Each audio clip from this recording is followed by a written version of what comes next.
السلام عليكم، كي دايرين؟ لاباس عليكم؟ نتمنى انكم تكونوا بخير وعلى خير. اليوم ان شاء الله غادي نشارك معكم هاد الفقاصات الحارين كيجيو هائلين. كنخرج منهم 4 ديال الشكيلات ساهلين ولكن قبل ما نبداو في الوصفه بغيتكم تسمعوا التقرميشه. بسم الله.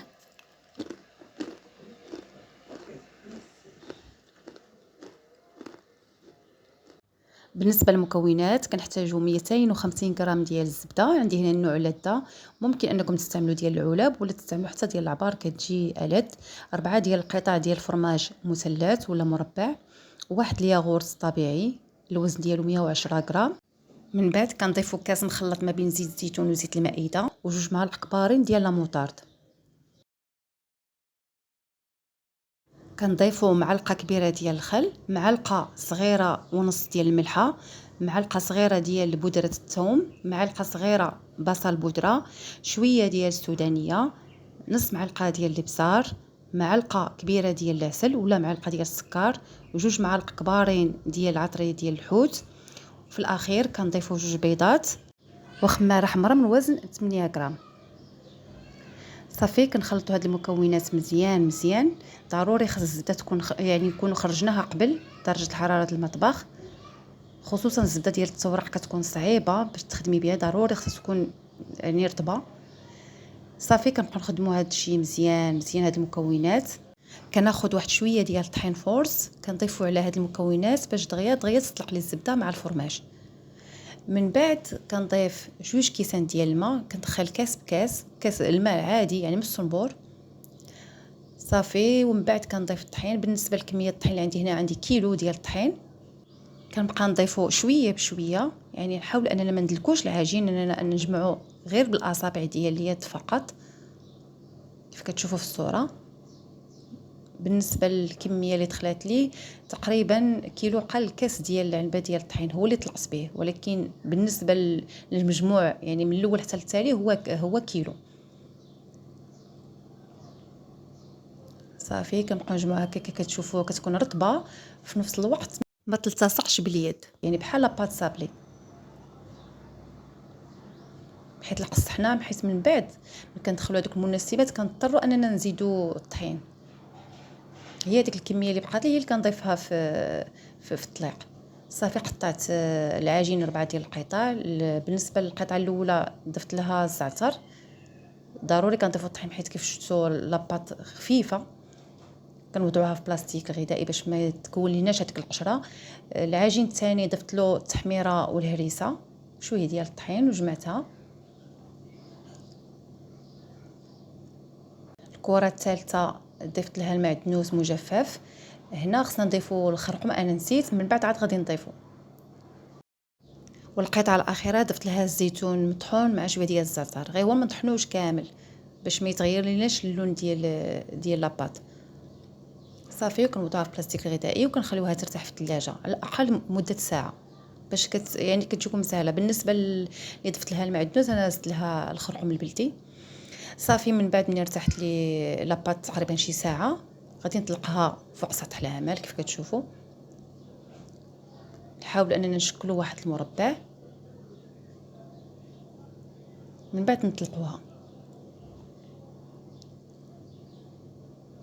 صافي كنسرحوها مزيان مزيان، هي كل ما كانت رقيقه كتجي يعني كيجيو زوينين، ولكن الا بقات العجينه غليظه كوني على يقين ان ما غاديش يجي مقرمش وغادي حتى في الاكل ما كيجيش لذيذ. مره كندردروا الطحين فوق سطح العمل وعلى المدلك باش ما تلتصقش لينا العجين فوق سطح العمل، بحيث كيف قلت راه حنا اصلا في الاول خلينا لاباط خفيفه. صافي منين كنطلقها كنوضعها فوق كاغ ديال الزبده، نحاول اننا نفينيوها، نحيد هذوك الجوانب. المهم الفيديو راه كيعبر اكثر. العجين اللي بقى لينا كنوضعوه في بلاستيك الغذائي، من بعد كنقطعوه يعني مستطيلات صغارين، ومن بعد على شكل مربعات. المهم بالنسبه للشكل كيبقى لكم نتوما الاختيار.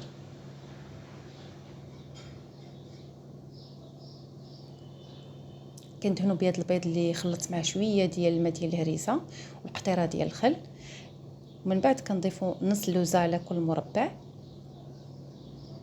كنبقاو كنستمرين حتى كنساليو، ومن بعد كنزيدوا بيض البيض باش هذاك اللوز ما يتحيدش لينا منين يطيب لينا هاد المملحات. ومن بعد كنرش شويه ديال البافو. بالنسبه للفران عندي سخون، عندي الفران ديال الغاز سخون، ومن بعد ملي كندخل لاطا كنقص له عافيه مهيله يعني بحال الشمعه، كنخليه يطيب على الخاطر. كندخل لاطا الفران، ومن بعد كناخذ الجزء الثاني اللي منستم الخرقوم البلدي والمعدنوس ونشكلوها حتى تكون لاطا ديالنا الاولى طابت. وهكا كنستمروا حتى كنساليو 4 ديال اللاطات. نفس الشيء اللي درنا في لاباط الاولى كنديرو في لاباط الثانيه. انا غادي نحاول نختصر لكم يعني باش ما يجيش الفيديو طويل. غادي نطلقوا العجين ديالنا بشكل رقيق، من بعد نوضعوه في الكاغي ديال الزبده ونحيدوا هذوك الجوانب اللي كيكونوا غلاظ. من بعد كندهنوها بيض البيض وكندردروا عليها الزراره اللي فيها جنجلان، بافو، زريعه الكتان، الشوفان، اللوز افيلين، المهم اللي عندكم ديروه. من بعد كنوضع واحد البلاستيك الغذائي وكندوز عليها المدلك، من بعد نعاود ندهن بياض البيض وعاد نقطع. انا بغيت نقطع بالموس ولكن ما ساعدنيش، ومن بعد قطعت بالقطاعه بالقرده كيف شفتوا كتعاون مزيان. من بعد ملي قطعت مربعات درت مثلثات، كل مربع قطعته على جوج كيخرج لينا جوج مثلثات.